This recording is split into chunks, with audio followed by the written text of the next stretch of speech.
बोधिसत्व सिद्धार्थ गौतमाने मार विजय कशा प्रकारे प्राप्त केला?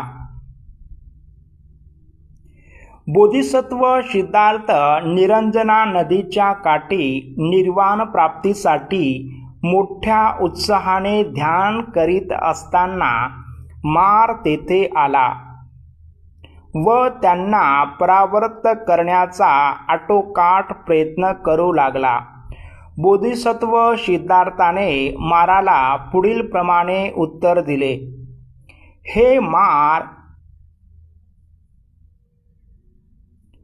इंद्रियांना सुकवणारे चैनीचे पदार्थ ही तुझी पहिली सेना आहे. कंटाळा ही तुझी दुसरी सेना आहे.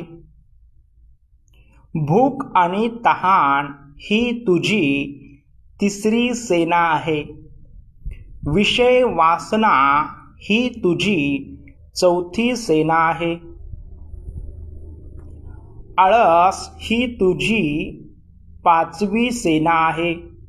भीती ही तुझी सहावी सेना आहे. कुशंका ही तुझी सातवी सेना आहे. गर्व ही तुझी आठवी सेना आहे. लाभ सत्कार ही तुझी नववी सेना आहे. खोट्या मार्गाने मिळालेली कीर्ती ही तुझी 10वी सेना आहे.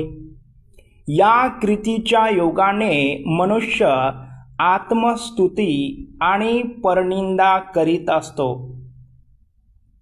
हे मार, साधू संतांवर प्रहार करणाऱ्या ह्या तुझ्या सेना आहेत. त्यांना भ्याड मनुष्य जिंकू शकत नाही, परंतु जो शूर मनुष्य त्यांना जिंकतो तोच सुखाचा लाभ घेऊ शकतो.